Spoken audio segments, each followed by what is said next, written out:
काल Yawal police station हद्दीतील किनगाव येथील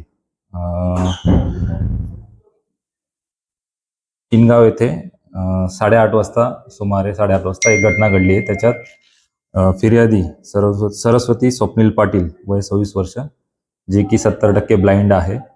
हिने एक कंप्लेंट दाखल केलेली आहे आपण तिच्या म्हणण्यानुसार की काल 8:30 वाजता तिचा पती आणि तिचा सासू, तिचा पती हा पूर्णपणे ब्लाइंड आहे, सासू ब्लाइंड नाही आहे, हे दोघं जण घेऊन त्यांच्या शेतामध्ये गेले आणि तिला तिथं धक्का देऊन विहिरीत पाडलं. या घटनेमध्ये तिच्यासोबत तिचा 3.5 वर्षाचा मुलगा कृष्णा हा देखील त्या विहिरीत ढकलल्यामुळे त्या ठिकाणी मयत झालेला आहे.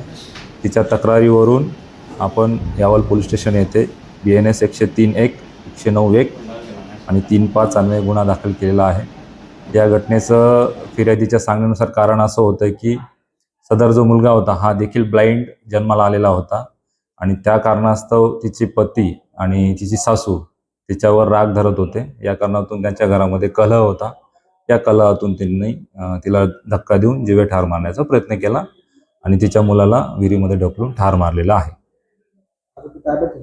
या घटनेतील दोघी आरोपी आपल्या ताब्यामध्ये आहे. पुढील चौकशी सुरू आहे.